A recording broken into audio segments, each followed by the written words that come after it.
भैया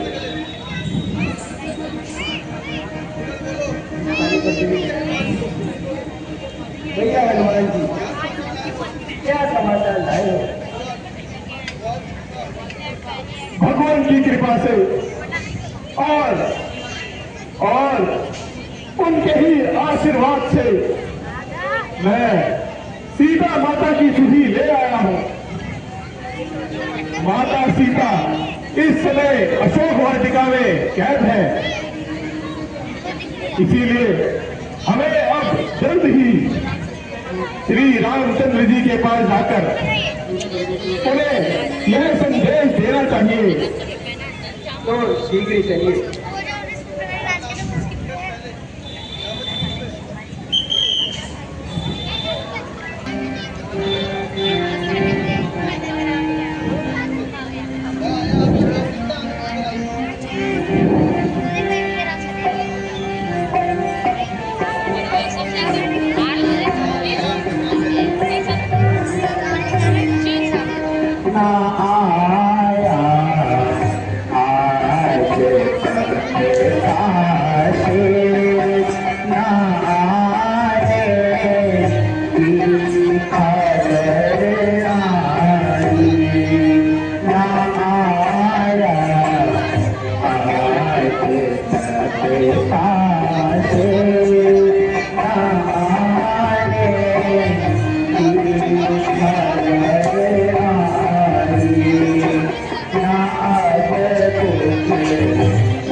सुग्रीव जी, 1 महीना समाप्त होने वाला है, किंतु अभी तक हनुमान जी नहीं आए। ना जाने वे कहां जंगलों में भटक रहे होंगे। मैंने व्यर्थ ही उन्हें कष्ट दिया। हे सखा, मैं आपका आभारी हूँ कि हमारे साथ आप भी दुख के दिन व्यतीत कर रहे हैं।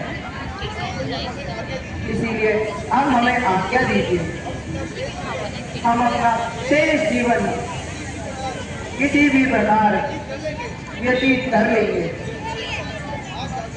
आप जाकर सुखपूर्वक राज्य कीजिए।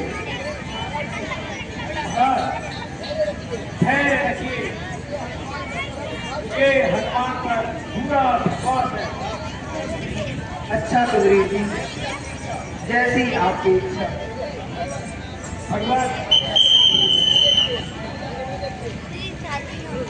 वह देखिए हनुमान जी चले आ रहे हैं। नहीं 8 बजे भेजे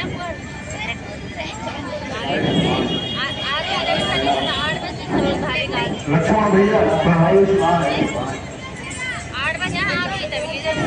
महाराज प्रणाम। भगवान प्रणाम। आयुष्मान। भगवान महावीर तुम धन्य हो, कहो कुशल पूर्वक कहो। भगवान जब आपका आशीर्वाद मेरे साथ है तो फिर मुझे क्या हो सकता है। हे पवन पुत्र, क्या कहीं सीता की सुधि मिली?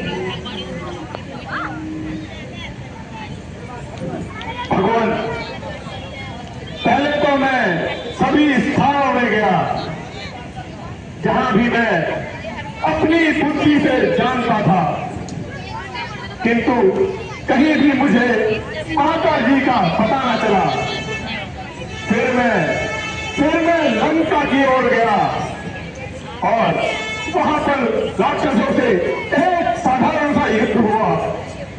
फिर मैं विभीषण जी की कुटिया तक पहुंचा और उन्होंने ही मुझे ये ज्ञात कराया कि माता जी अशोक वाटिका में कैद है, और वहां का उन्होंने मुझे रास्ता भी बताया। वहां जाने पर देखा कि वो दुष्ट रावण माता जी को अनेकों भय दिखा रहा था, किंतु माता जी अपनी बात पर अटक रही। रावण के जाने के बाद माता जी आप ही का स्मरण कर रही थी। फिर मुझसे अधिक रहा न गया और मैंने माता जी को सांत्वना देते हुए आपकी मुद्रिका दे दी, जिससे माता जी को मुझ पर विश्वास हो सके। हाँ, तो सीता से कुछ बातचीत भी हुई या नहीं? क्यों नहीं भगवान, माता जी से बातचीत ही नहीं बल्कि लंका की ईंट से ईंट बजा के आए हैं। किंतु भगवान माता जी की दशा बड़ी दयनीय है। उसने कुछ कहा कि नहीं? हाँ भगवान, कहा है कि 2 माह के अंदर यदि आपने उनकी सुधि न ली तो आप उन्हें जीवित न देख पाएंगे। जेवर भी उनके पास कोई शेष नहीं थे।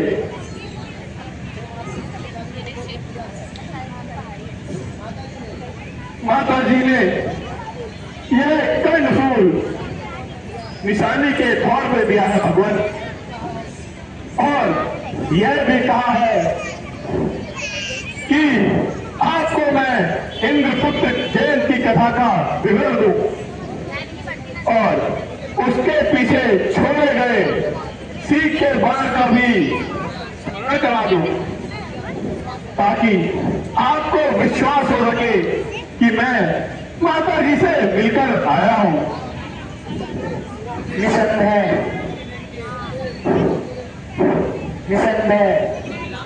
यह मेरी प्राण प्यारी का ही जेवर है। प्रिय हनुमान, मैं तुम्हें क्या दे सकता हूं? आज तुम्हारे द्वारा ही मुझे अपनी प्राण प्यारी की सुधि मिली। भगवान, फिर आप उसी प्रकार की बातें करने लगे। यह तो मेरा एक कर्तव्य था।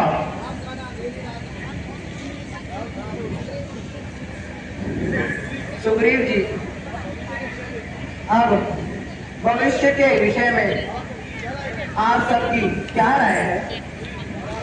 महाराज, अब इस बात की देर है, रावण का सर है और हमारी तलवार है। अच्छा, तो अब चलने की तैयारी कीजिए। जो आज्ञा।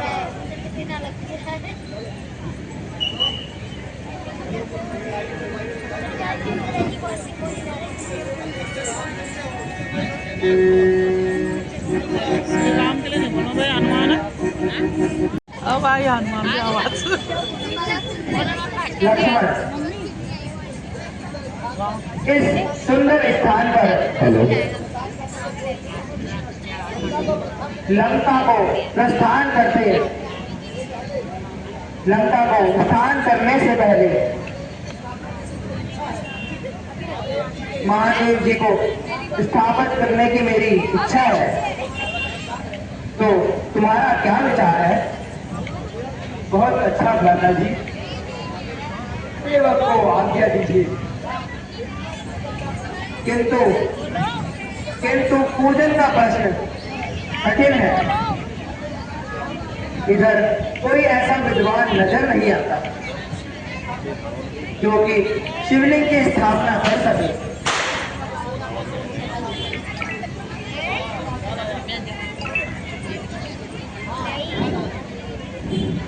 हाँ, याद आया, रावण को ही बुलाना होगा, क्योंकि वह सभी वेदों का जानकार है। दादाजी, यह आप क्या कह रहे हैं? रावण तो हमारा शत्रु। लक्ष्मण, तुम्हारा कहना भी सत्य है, किंतु इस समय हम उसे एक ब्राह्मण के रूप में बुला रहे हैं, ना कि शत्रु के रूप में। आपकी इच्छा के विरुद्ध मैं कुछ नहीं कह सकता।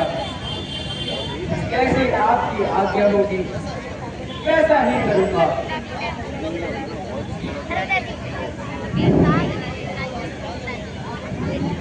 हनुमान जी, आप जाकर रावण को आमंत्रित करिए। उन्हें मेरी तरफ से कह देना कि मैं समुद्र तट पर शिव की स्थापना करना चाहता हूँ। इस हेतु आपके द्वारा यह कार्य करवाना चाहता हूँ। वह अवश्य आपके साथ आ जाएंगे। जो आज्ञा फल।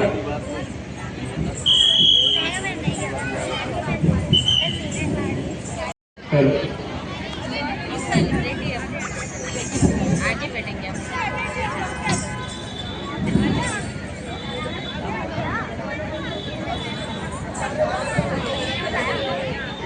आचार्य रावण को हनुमान का प्रणाम। चिरंजीव रहो हनुमान, कहो पवन पुत्र। आज मुझे प्रभु श्री रामचंद्र जी ने आपकी सेवा में भेजा है और कहा है कि लंका पर आक्रमण करने से पूर्व वे समुद्र तट पर भगवान शिव जी की पूजन की इच्छा है। अतः आपसे निवेदन है कि आप उनकी कामना को सफल करें। ठीक है हनुमान जी, मैं शिव भक्त की इच्छा अवश्य पूर्ण करूंगा। धन्य है हे आचार्य, बहुत धन्य है। चलिए हनुमान जी।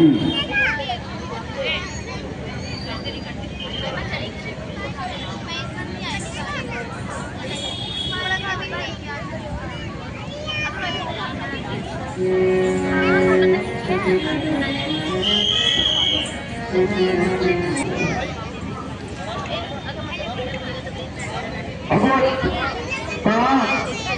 आयुष्मान।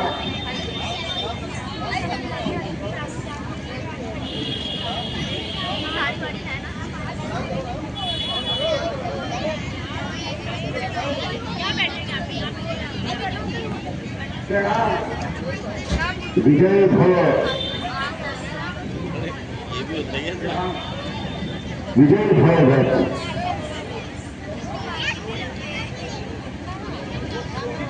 रोहित जी, इस समय हमारे पास पूजा करने का समय बहुत कम है, इसलिए आप शीघ्र कीजिए। चलिए श्री राम।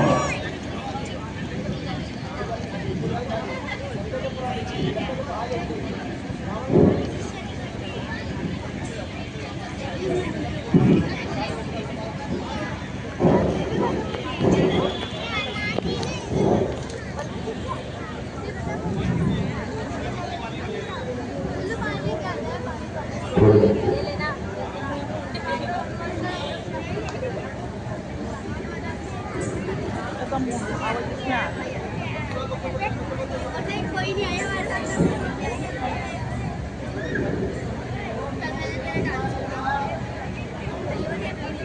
क्योंकि तो इतना घटिया कर रही थी, कितने ने बताया मुझे। ओम नमः शिवाय। कुछ लीजिएगा, सबको कुछ बात दीजिए।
महाकाय सूर्यकोटि समप्रभं निर्विघ्नं कुरु मे देवा सर्वकार्येषु सर्वदा।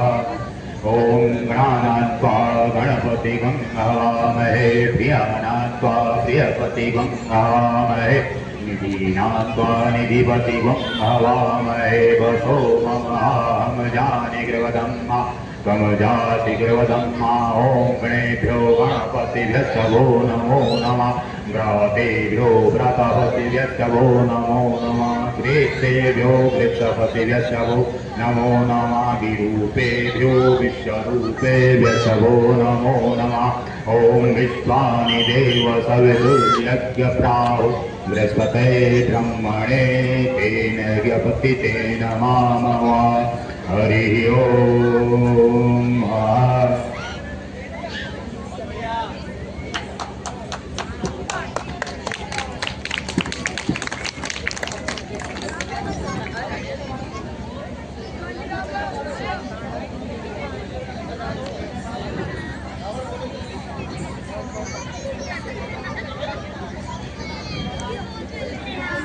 मोहित जी, इस समय हमारे पास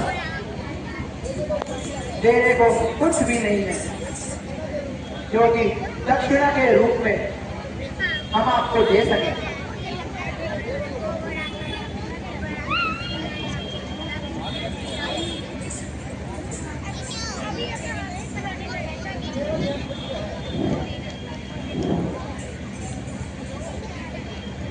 केवल यह पुष्प है, इन्हें ग्रहण कर हमें आशीर्वाद दीजिए।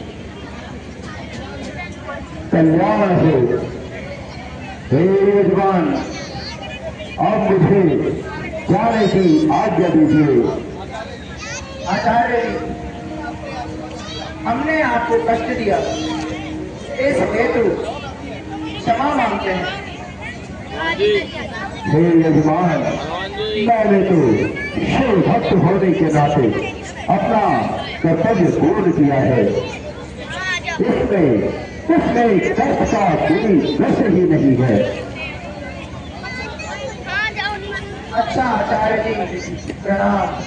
आयुष्मान भव, आयुष्मान भव, यशस्वी भव। हनुमान जी, आचार्य जी को उनके निवास स्थान तक आप सुरक्षित छोड़ाइए। जो आज्ञा भगवान, आपका कल्याण हो। चलिए आचार्य। अरे ये तो ये लड़ो बोले बेटा कि जय श्री राम भी बोला कर यार।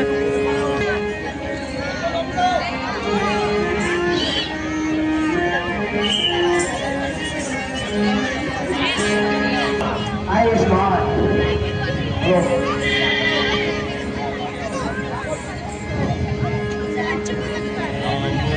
सुग्रीव जी, आप सब लोगों ने समुद्र पार करने की कोई तरकीब तो सोची होगी।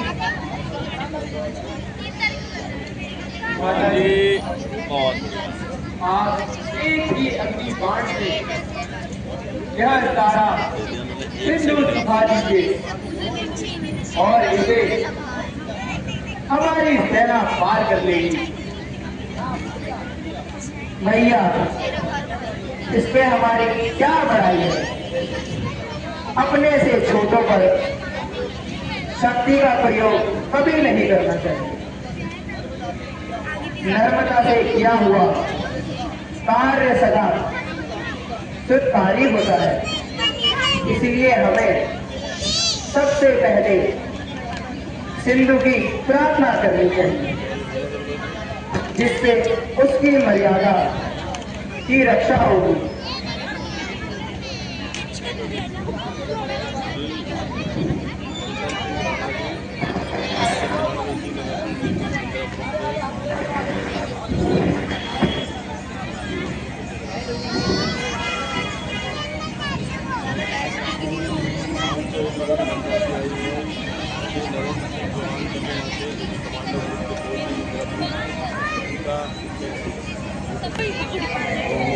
गंगे यमुने देवा गोदावरी सरस्वती नर्मदे सिंधु कावेरी जलेस्मिन् सन्निधिं कुरु। अपवित्रः पवित्रो वा सर्वहस्तं गतो विवा यास्मे सुन्दरी काक्षा स्वयं घनकरं कृते। ॐ सर्वमङ्गलमाङ्गल्ये शिवे सर्वार्थसाधिके शरणे त्र्यम्बके गौरी नारायणी नमोस्तुते। शरणागतदीनाथ परित्राणपरायणे सर्वभूतार्थे हरे देवी नारायणी नमोस्तुते। ॐ सर्वस्थूलकनं गजेन्द्रवदनं लम्बोदरं सुन्दरं विघ्नेशामधिगन्तुलुब्धुमधुपं व्यालोलदण्डस्तरं दन्तादातिविदारितां हृतिजनं सिन्दूरशोभाकरं वन्दे शैलसुतासुतं गणपतिं सिद्धिप्रदं कामदम्।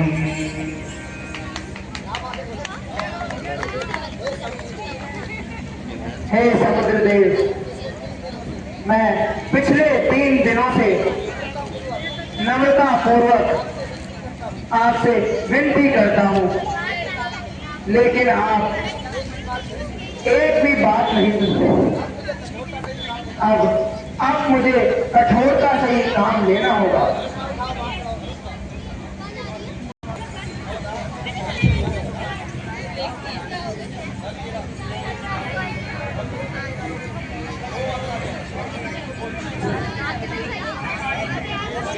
हे नल तथा नील, कृपा करके समुद्र पर शीघ्र ही पुल बना दीजिए।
जय श्री राम।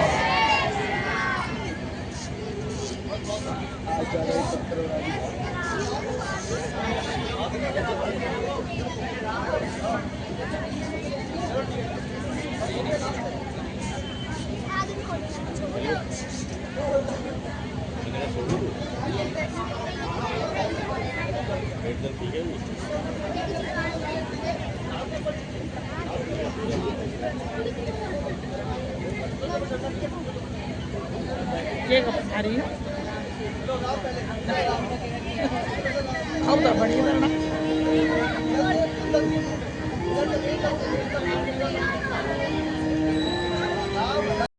जय श्री राम बोलने लगे, रणसा ने पुल बन रहा था। क्या है हनुमान जी?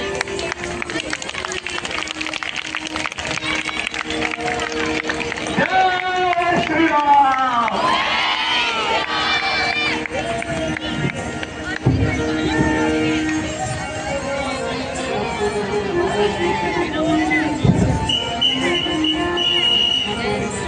जय श्री राम।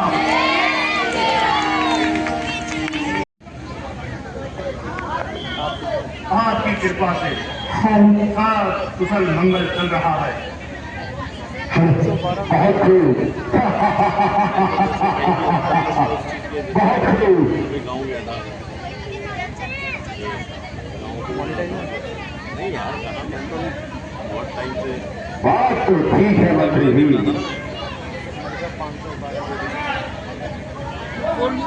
वो हनुमान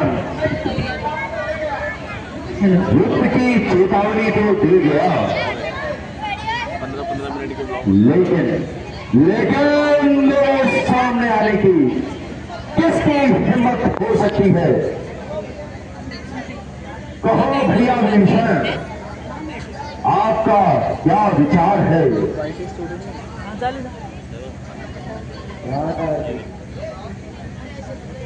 यदि आपको कुछ पूछना है तो मेरी समझ में ये ही आता है कि आप इस व्यर्थ के झगड़े में ना फंसिए तथा सीता जी को वापस रामचंद्र के पास पहुंचा दीजिए। विभीषण! निर्लज्ज! नमस्कार! निस्संदेह तेरी हमारे शत्रुओं से मित्रता है तथा मुझे पूरी आशा है तू हमारे भेद भी शत्रुओं को बताता होगा। तेरी समझ में अब आया? जी,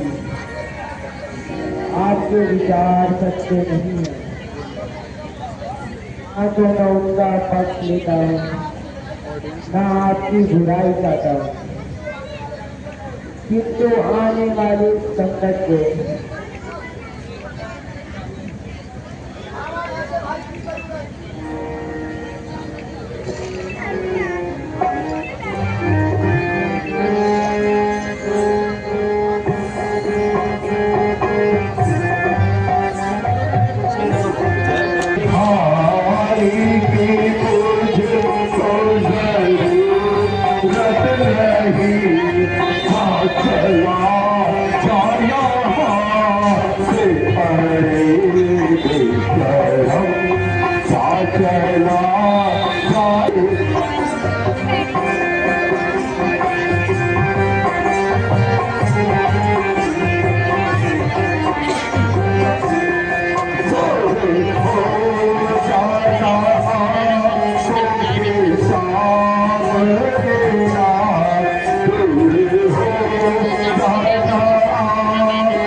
अरे निर्लज्ज, तो तेरी खुदाई इसी में है कि तू इसी समय अरे यहां से निकल जा, क्योंकि अब मैं तेरी नहीं देखना चाहता। अरे मूर्ख, वह तो साधारण बनवासी छोकरी तेरी बहन को क्रूस कर गई और तू उसमें भी अपनी भलाई समझ रहा है। अरे विभीषण, अरे ऐसे जीने से अच्छा है क्या तू काला होते ही मर चुका होता। हमारे कुल पर एक कलम का टीका तो न रखता। मैं विभीषण तुझे मारना नहीं चाहता क्योंकि तू मेरा सहोदर भाई है। इसलिए तू अभी यहां से चला जाओ, निकल जाओ और जिसके तू गुण गा रहा है उसी के पास चला जाओ। सुन सुन और कान खुलकर सुन। आज से इस लंका पर तेरा कोई भी अधिकार नहीं है। और विभीषण, रावण की यह बात सुन ले कि कभी भी लंका में अपना पांव न रखना। तो तेरी सारी सेवा करके ही प्रणाम किया। अच्छा भ्राता जी, मेरा अंतिम प्रणाम स्वीकार करें।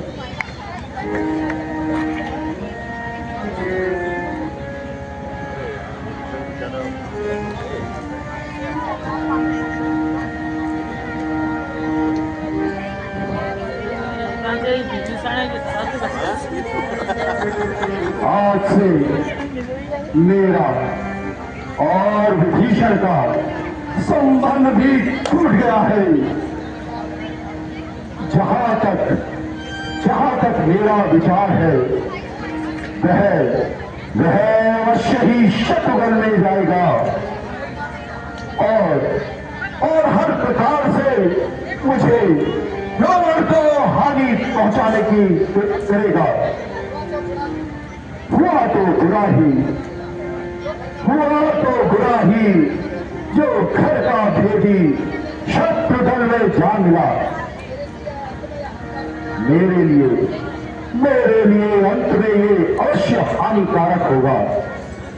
मैंने बड़ी भूल की है जो कि अपने भाई विभीषण को घर से निकाल दिया।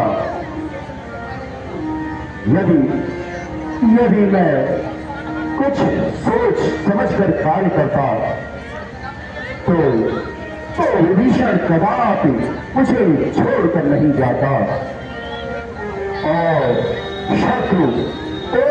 कुछ शत्रु मेरा कभी भी भेद नहीं पा सकता है। जो होना था सो हुआ। जब समय आएगा तो देखा जाएगा। मेरे शूरवीर सरदारों, संकट का समय सामने है। इसलिए सब अपने कार्यों में उचित रूप से व्यस्त हो जाओ। जय महाराज।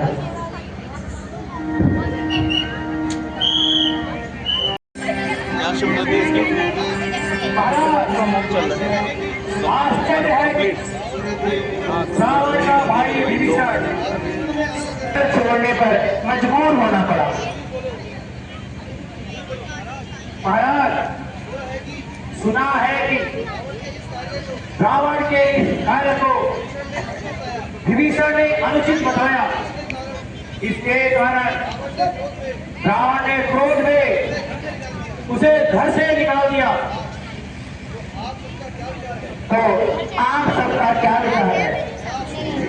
क्या विभीषण वास्तव में सच्चा है?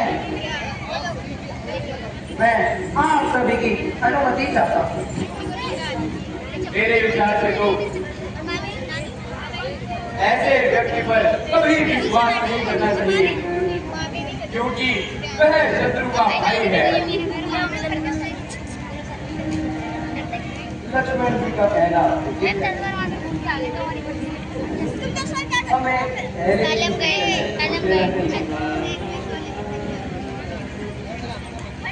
यह मेरा अपना मत है। पहले हम गए हनुमान जी, मैं यहाँ पे आई थी। आप इसमें कुछ प्रकाश डालिए। हाँ हनुमान जी, ये आपका इस विषय में क्या विचार है? क्या विश्वास के योग्य है? भगवान, मैं तो और कुछ नहीं कह सकता, किंतु इतना अवश्य कहूंगा कि रावण के दरबार में यदि विभीषण जी ना होते तो मैं इस समय आपके सम्मुख न होता। मैं भी यह भली प्रकार जानता हूँ, लेकिन प्रत्येक मनुष्य के अपने अपने विचार होते हैं। मेरे विचार से तो विभीषण जी का पवित्र है, साथ ही शरण में आए व्यक्ति को शरण देना ही मेरा कर्तव्य है। इसीलिए आप जाकर विभीषण जी को सागर सहित यहाँ ले आइए, हम अवश्य ही उनका स्वागत करेंगे। जो आज्ञा भगवान।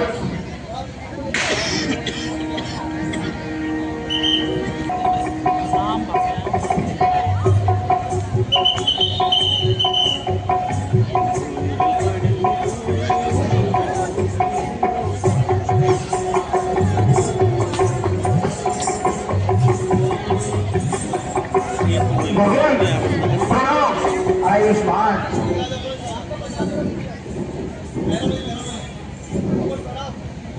प्रणाम। आयुष्मान,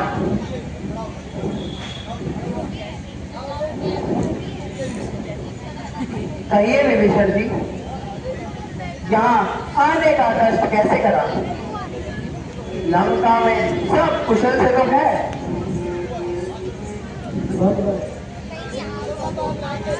मेरी कुशलता तो आप जानते हैं, क्योंकि आप तीनों लोगों के स्वामी हैं। बहुत समझाया, लेकिन मैं ना माना और लाज आकर लंका से निकाल दिया। अब मैं आपकी शरण। पहले धरो, जो मनुष्य चराचर का बैरी हो और वह भी यदि मेरी शरण में आए तो मैं उसे भी शरण देता हूँ।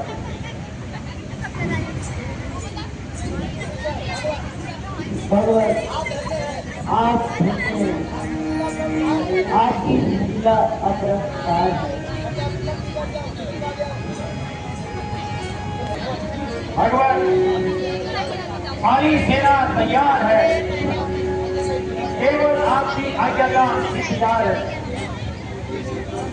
मेरे विचार से युद्ध आरंभ करने से पूर्व हमें किसी योग्य दूत को रावण के पास भेजना चाहिए, क्योंकि राजनीति भी यही कहती है। सच्चे राजनीति का नियम तो यही कहता है, किंतु रावण इन नियमों का कभी पालन नहीं करेगा। वह बड़ा अटी स्वभाव का है। कुछ भी कहो, हमें अपने कर्तव्य का पालन करना चाहिए। इसीलिए मैं युवराज अंगद का नाम प्रस्तुत करता हूँ। कहिए अंगद जी, आपका क्या विचार है? भगवान, सेवक सेवा के लिए तैयार है। तो फिर आप शीघ्र लंका को प्रस्थान कीजिए तथा रावण को हर प्रकार से समझाने की कोशिश करें जिससे उसका और हमारा भला हो जाए। भगवान आपकी आज्ञा बधाई है। अच्छा भगवान प्रणाम। आयुष्मान बोल सियापति रामचंद्र की जय।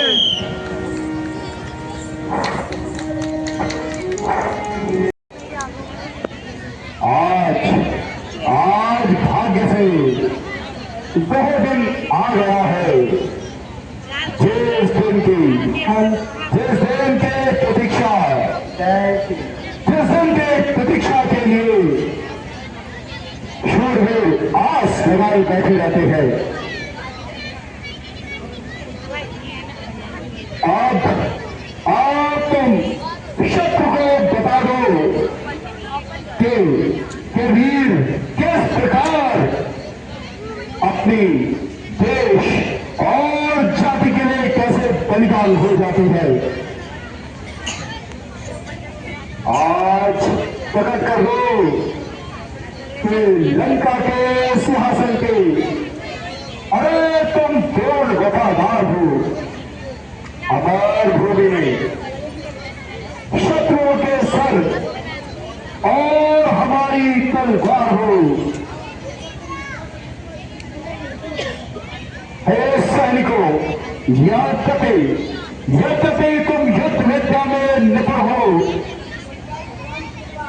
और शंकर भगवान की कृपा भी हर प्रकार से हमारे ऊपर है, तो मुझे पूर्ण आशा है कि यह युद्ध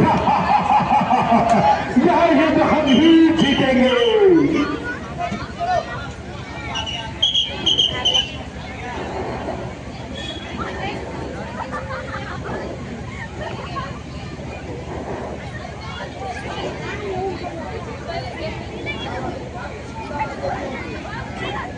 क्या किष्किंधा राज्य की ओर से अरे कोई दूत बन के आए हो?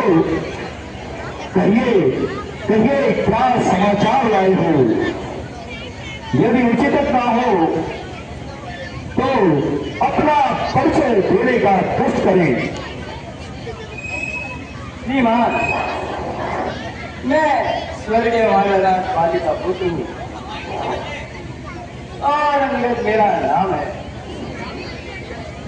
मैं श्री रामचंद्र जी की ओर से आपके लिए एक विशेष संदेश लाया हूँ। ओहो, तो तुम ही मेरे परम मित्र बाली के पुत्र हो। कहिए कुशल से तो हो? आपकी कृपा से सब कुशल है। मैंने बहुत समय पश्चात तुम्हें देखा, इसलिए जल्दी नहीं पहचान सका, लेकिन मुझे आश्चर्य होता है कि तुमने ये नीच कार्य करने की क्या ठान ली है। आप मुझे कुछ भी कहिए, मैं नीच तथा पति कहने के कब बुरा मानता हूँ,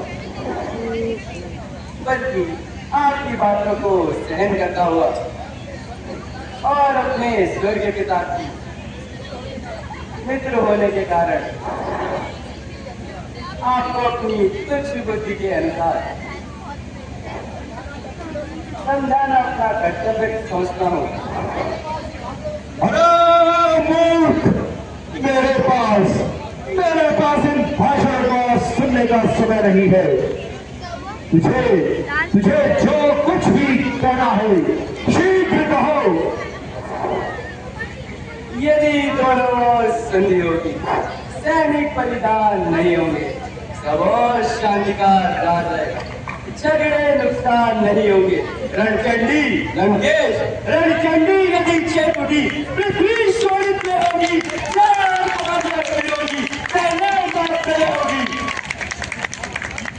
बस बस, जुबान को बंद कर।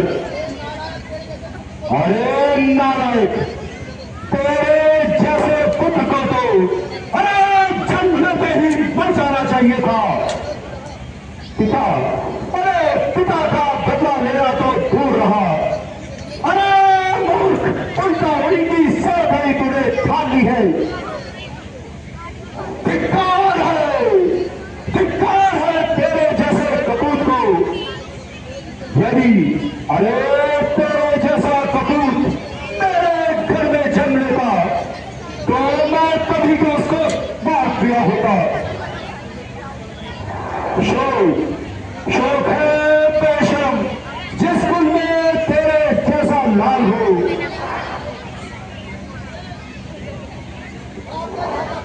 काटे घट का जो अफसोस दरार हो, अरे जिसको अपनी शर्म और गैरत का ख्याल हो, जो ऐसा कुल को ही कुलद्रोही इस दुनिया से पामाल हो। अरे स्त्री के वास्ते भाई की जान ली, अरे मूर्ख, तूने उसी की सरकारी ठान ली। शोक है मेरा यहाँ आना बेफायदा हुआ। वक्त है अब भी समझ जा क्यों मौत सौदा हुआ। तेरी बातों से तेरा ख्याल बेफायदा हुआ। क्या विभीषण आपके कुल में ही पैदा हुआ। क्या फिक्र मेरे बाप की होने वाली है वही हालत है हजरत आपकी। नहीं शक्ति थी तुझ पे तो मेरे पास आता, अरे तेरे बाप का बदला मैं उसी क्षण चुका देता। ये पीछे तुम फिक्र करना, मुझे बदला दिलाने की होने वाली है वही हालत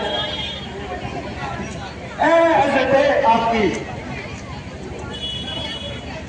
जुबान को रोक जाहिल, अरे मुझसे युद्ध करने की क्या किसने हिम्मत है।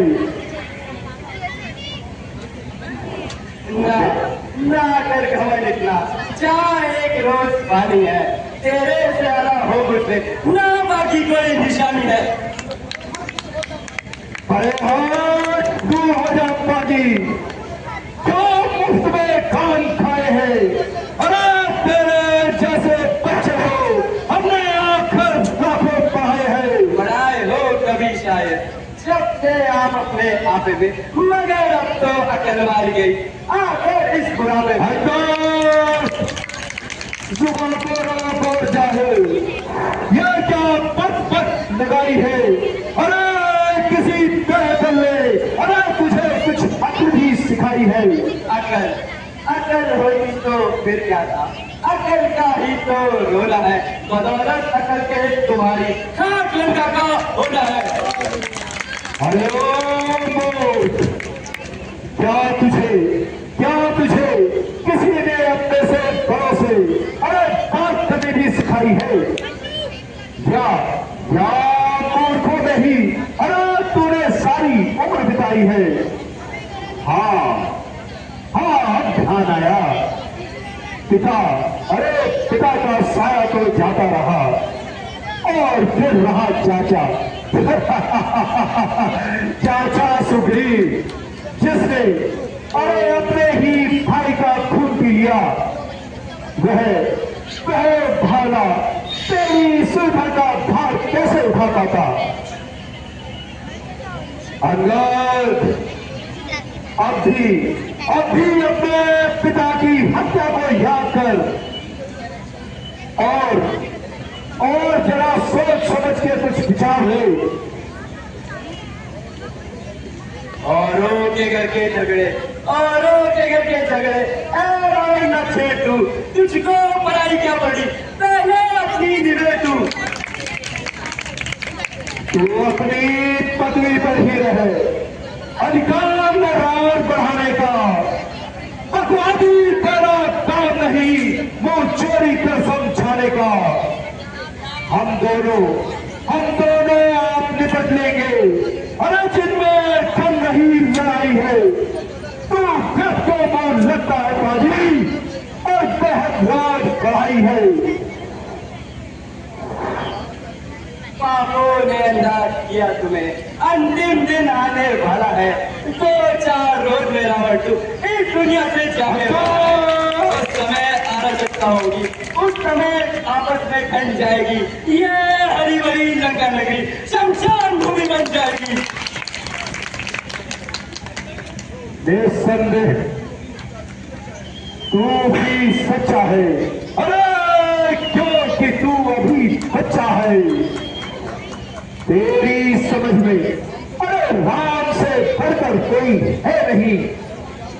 परंतु याद रख, यहाँ पर हर कोई तेरे जैसा कपूत नहीं है। मैं रावण हूँ।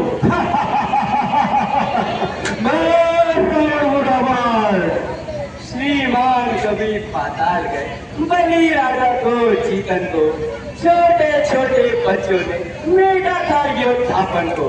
जब घुड़शाला में बांधे थे और अच्छी तरह सताए गए थे, तब दया आई थी पाली को, जाकर तुम्हें छुड़ाया था। उस रोज से बाबूजी ने पूरी शाम की गिरी करती थी। कुछ याद है रावण, कैसे सीधा स्वयंवर ने एक घर से तुम्हारी इज्जत ले ली थी? अरे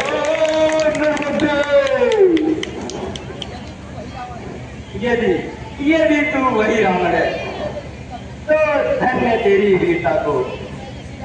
किंतु मैं भी श्री रामचंद्र जी का एक छोटा सा वानर हूँ तथा तुम्हारे विचारों से एक नादान बालक भी हूँ।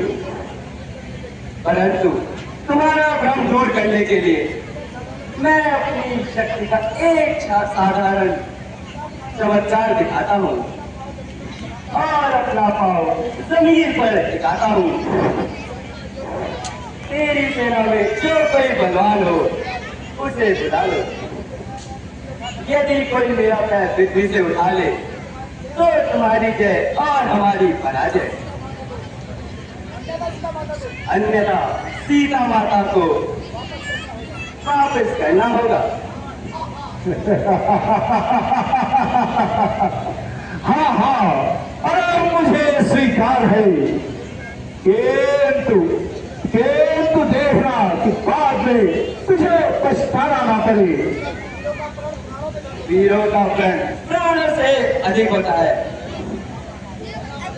सेनापति उठो और इस ग्वादर का पार उठाकर अरे ऐसे लंका से बाहर फेंको।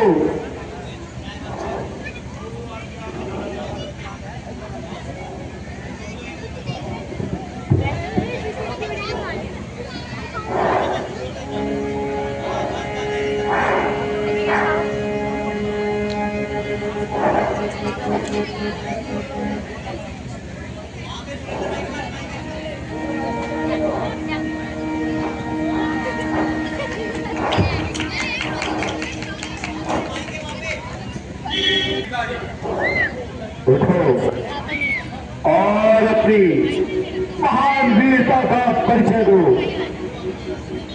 जो आज्ञा पिताजी।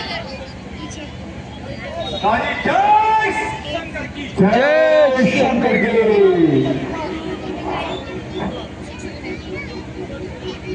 चलूंगा जिस जमीन पर भूचाल वहां आएगा। जमीन तो एक तरफ है, ब्रह्मांड भी कांपेगा। काल का भी काल हूं मैं, एक क्या भाव लगाएगा, भस्म हो जाएगा जो मुझसे आगे मिलाएगा। इसे तो मैं एक ही झटके में कहीं चक्कर खिला दूंगा। काम तो क्या चीज है, उतने जमीन ही हिला दूंगा मैं।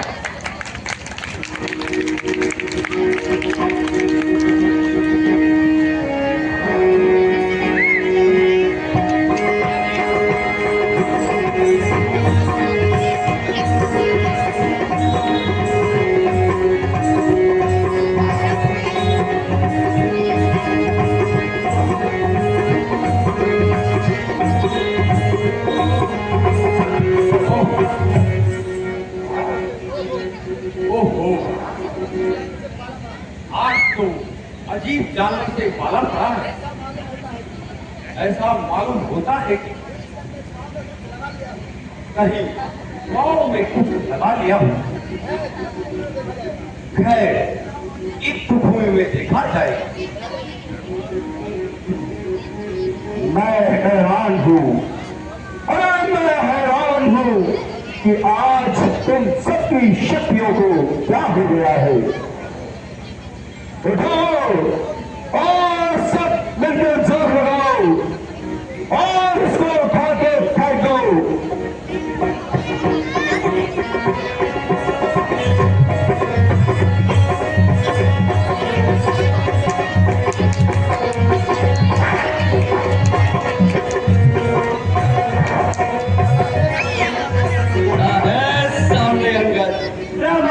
मिटा ले तू, कोई और बाकी हो तो उसे भी बुला ले तू।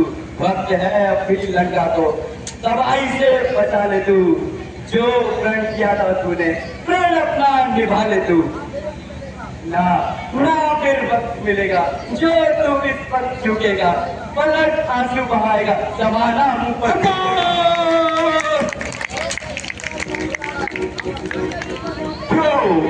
अरे क्यों कैची की तरह जबान चला रहा है। मैं अभी तेरे अभिमान को चूर चूर कर देता हूँ।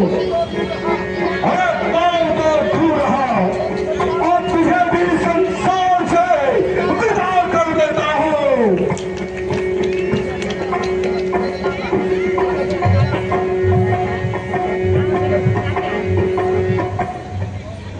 हुआ है क्या दीवाना, होश में तू आपने रावण। मेरे चरणों में न अपना हाथ लगा रावण। यदि अपने गुनाहों का तू पश्चाताप करता है तो जाकर राम के चरणों में सर अपना झुका रावण। अरे तेरी भलाई इसी में है। क्या तू तुरंत यहाँ से चला जा। ठीक है, अरे बाद में देखा जाएगा। मैं भी देखता हूँ